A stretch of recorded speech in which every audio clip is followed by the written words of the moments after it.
प्रेम चांगलंही तेवढंच असतं आणि वाईटही तेवढंच असतं.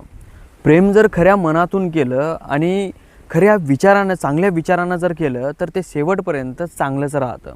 आणि प्रेम खराब विचारांनी जर केलं तर शेवटपर्यंत त्याचा अंत काय बरोबर होत नाही. बघा, एक विकास नावाचा माणूस होता आणि एक मंजू नावाची महिला होती. विकास नावाच्या माणसाचं लग्न झालेलं होतं, त्यालासुद्धा लेकरं होते आणि जी मंजू होती तिलासुद्धा 6 वर्षाचं लेकरू होतं. आता हे दोघं जण एकमेकांवर प्रेम करायचे, पण यांचं प्रेम काय असं नव्हतं की एका वर्षामध्ये झालं, दुसऱ्या वर्षामध्ये तुटलं, किंवा एका महिन्यामध्ये झालं, दुसऱ्या महिन्यामध्ये तुटलं. नाही, हे दोघं जण एकमेकावर प्रेम लहानपणापासून करायचे.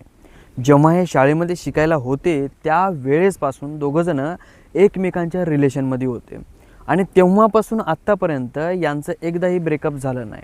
सगळ्या गोष्टी सुरळीत चालत होत्या. सगळ्या गोष्टींमध्ये या दोघांची मनं एकसारखी चालत होती. आणि काही वेळाच्या नंतर या दोघा जणांची लग्न वेगवेगळ्या व्यक्तींसोबत झाली. जो विकास होता त्याचं लग्न दुसऱ्या बायलेसोबत झालं आणि जी महिला होती म्हणजे मंजू होती तिचं लग्न दुसऱ्या माणसासोबत झालं. त्याच्यापासून तिला 6 वर्षाचा एक मुलगासुद्धा झाला. म्हणजे 6 वर्ष तिच्या लेकराला झाले आणि याच्याही लेकराला 5-6 वर्ष झालेले होते. तर अशा पद्धतीचे हे दोघं जण होते. आता लग्न झाल्याच्या नंतर काही जणांचे रिलेशन राहतात तर काही जणांचे रिलेशन तुटतात. तर या दोघा जणांचे रिलेशन ना अजूनही तुटलेले नव्हते. ठीक आहे, रिलेशन आहे, चांगली गोष्ट आहे, लहानपणापासून आहे, चांगली गोष्ट आहे, यांचं प्रेम खरं आहे. पण प्रेमामध्ये सगळ्यात महत्त्वाचा असायला पाहिजे तो म्हणजे विश्वास. विश्वास जर नसेल ना तर तुम्ही प्रेम करून काय फायदा नाही. आणि एक दुसरी गोष्ट, जर तुमचं लग्न झालं आहे, तुम्ही दुसऱ्यासोबत राहत आहेत, तर जितकं अंतर ठेवता येईल तेवढं चांगलं. पण कसं आहे, या जमान्यामध्ये काही गोष्टी वेगळ्या असतात तर काही गोष्टी विचित्र असतात. ते आपापल्या कंडिशननुसार. मी म्हणत नाही ते वाईट आहे, बरोबर आहे, मला काही घेणं देणं नाही. पण जे मला सांगायचं मी तुम्हाला सांगतो की ज्या माणसासोबत तुम्ही बोलताय, ज्या माणसासोबत तुम्ही रिलेशन ठेवताय, एक गोष्टीची जाणीव असू द्या, तो माणूस कसा आहे. तो नेमका तुमचा फायदाच उचलण्याचा प्रयत्न करतो आहे, तुमच्यासोबत नुसतं त्याचं काम होईपर्यंत गोड बोलण्याचा प्रयत्न करतो आहे, की तुम्हाला खरंच तो जीव लावतो आहे, याचंसुद्धा थोडंसं भान असू द्या.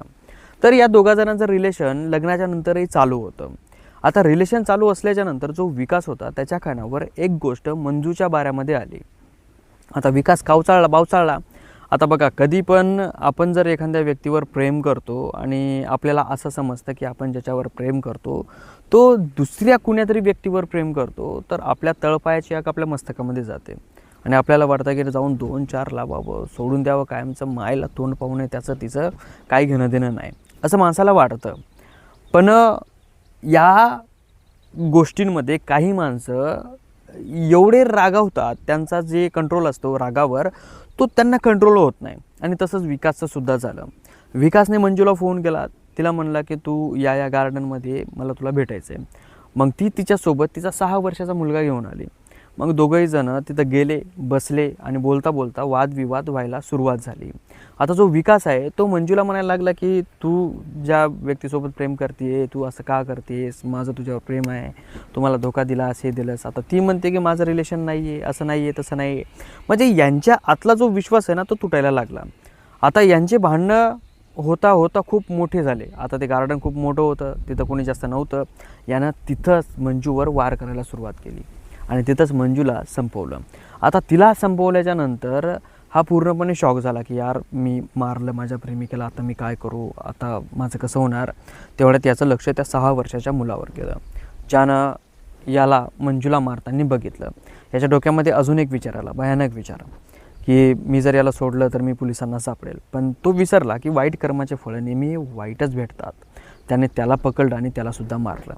आता या दोघाही जणांचे मृतदेह त्याने अलग अलग झुडपांमध्ये लपून ठेवले. मोठं गार्डन होतं, मोठ्या गार्डनमध्ये काय मोठमोठाले झुडपं वगैरे राहतं, त्याच्यामध्ये त्यांना ठेवून दिलं. आता मंजू गायब झाली, तो मुलगा गायब झाला.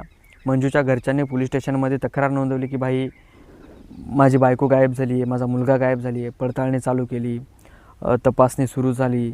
तपासणीमध्ये CCTV कॅमेरे चेक केले, त्याच्यामध्ये आढळलं की हे गार्डनमध्ये गेले, असं गेलं. मग तिथं पाहणी बिहणी करण्यास सुरुवात झाली. मग एका झुडपामध्ये मंजूचं शरीर सापडलं. आता त्याच्याच आजूबाजूला जो विकास होता त्याच्याबद्दल सबूत सापडले. म्हणजे याची सिगारेट असू द्या, पाण्याची बॉटल असू द्या, मंजूच्या जवळ असलेल्या कोणत्या वस्तू त्याच्यावर त्याचे फिंगरप्रिंट असू द्या, ते सगळे त्याला मॅच झाले. मग त्यानं त्याला पकडलं, पोलिसांनी त्या विकासला पकडलं. विकासला पकडल्याच्या नंतर त्याला विचारपूस चालू झाली. जरा सक्तीनं विचारपूस केली, तेव्हा त्यानं हे सगळी कंडिशन, सगळी कहाणी सांगितली. आणि नंतर त्यानं सांगितलं की तिच्या लेकराचा सुद्धा मृतदेह तिथंच आहे. पोलिसांनी तिथं बघितलं पण त्यांना सापडलं नाही. 2-4 दिवस जातात आणि 2-4 दिवस गेल्याच्या नंतर जेव्हा त्या पूर्ण एरियामध्ये एक दुर्गंध येतो, एक वास सुटतो त्या शरीराचा, तेव्हा तिथले माणसं पोलिसांमध्ये तक्रार नोंदवतात की इथं खूपच गच्चाळ वास येतोय. तेव्हा पोलीस तिथं जातात, बघतात, तर तिथं त्या लेकराचा मृतदेह, 6 वर्षाचं लेकरू.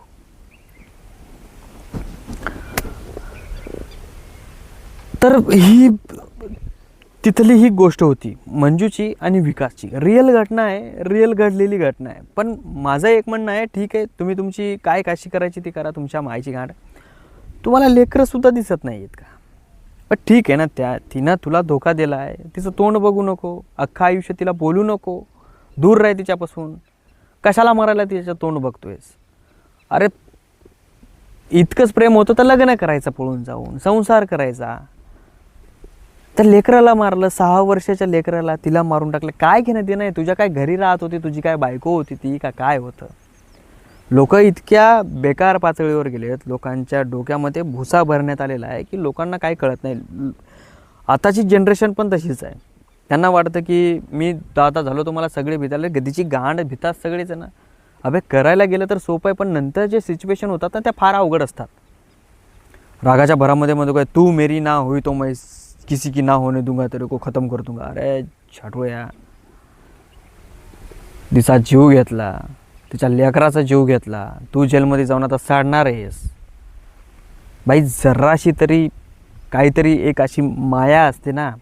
लहान लेकरं हे काय यार, असं नका करू यार.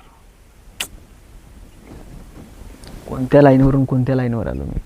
अरे राग येतो यार, बोलायला खूप अपशब्द येतात तोंडामध्ये अशा लोकांबद्दल. पण काय करू, व्हिडिओवर नाही बोलू शकत मी. मला असं वाटतं की ना खूप खानखान शिव्या द्यावं. आणि हां, ही जे पूर्ण घटना आहे ना, ही घटना बिहारमध्ये मुझफ्फर इथं घडलेली आहे. तुम्ही इंटरनेटवर जाऊन सर्च करू शकता, तुम्हाला भेटून जाईल. जे काय आहे ते मी तुम्हाला सत्य सांगितलेलं आहे.